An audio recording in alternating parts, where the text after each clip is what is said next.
क्या चाहिए भाई? 1 किलो प्याज, 1 किलो आलू और 1 किलो टमाटर देना।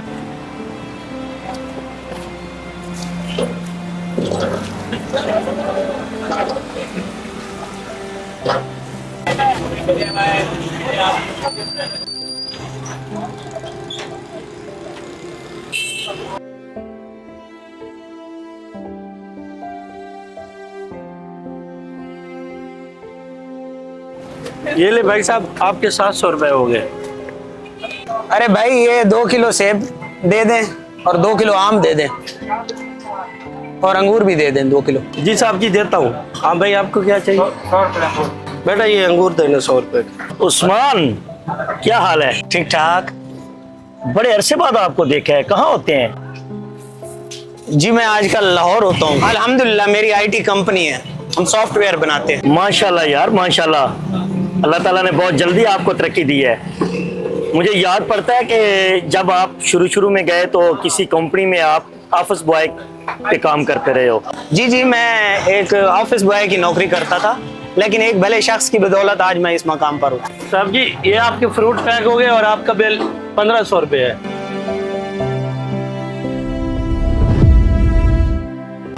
आपकी आवाज़ मुझे जानी पहचानी लगती है। छोड़े ना साहब जी, दुनिया में बहुत सी ऐसी आवाज़ें हैं जो एक दूसरे से मिलती जुलती रहे। आपको भी किसी आवाज़ की गलत फहमी हो गई होगी। ये नहीं आपके 700 रुपए। अच्छा भाई उस्मान, इजाजत, फिर मिलेंगे इंशाल्लाह जिंदगी रही तो। साहब जी ये आपके बकाया। हाँ ठीक है, कोई बात नहीं।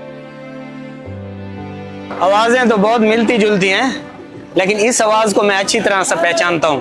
क्या साहब जी, आप आवाज़ों के चक्कर में पड़ गए हैं। धंधे का टाइम है, मेहरबानी करें आप ये अपने बकाया लें और जाएं। आप मुझे प्रेशराइज ना करें, 1 मिनट अपना मास्क उतारें। साहब जी मैं सांस का मरीज हूँ, इसलिए मैंने मास्क लगाया हुआ है। आप अपनी आवाज़ वाले को जाएं ढूंढें। 10 साल मैं इस आवाज़ को सुनता रहा हूँ, मैं आपकी आवाज़ नहीं भूल सकता। नदीम साहब। क्या बात? कौन नदीम साहब? अगर आप नदीम नहीं है तो फिर अपना मास्क उतारें। जी मैं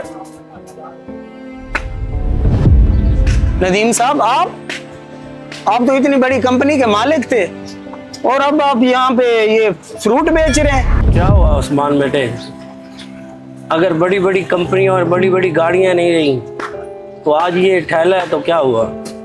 वक्त और हालात इंसान को बहुत बड़े मोड़ पे लाके खड़ा कर देते हैं।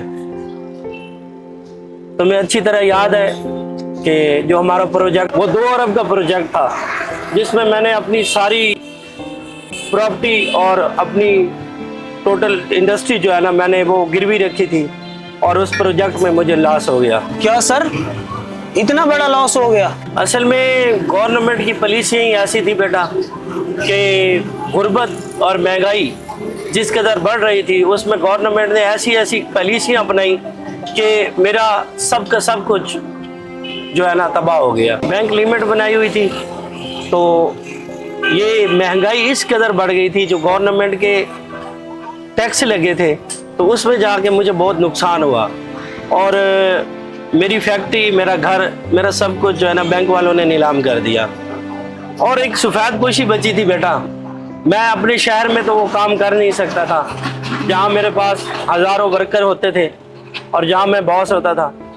तो बस हुई अपनी सफ़ेद पोशी बचाने के लिए बच्चों को लेकर मैं यहाँ आ गया हूँ और मैंने यहाँ सब्जी का फट्टा लगाया है, पर मुझे नहीं पता था कि तुम्हारा घर बेटा यही है। सर आप इस तरफ से आ जाएं, इस तरफ से।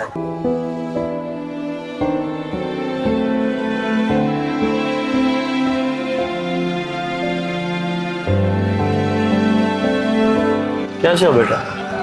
इधर।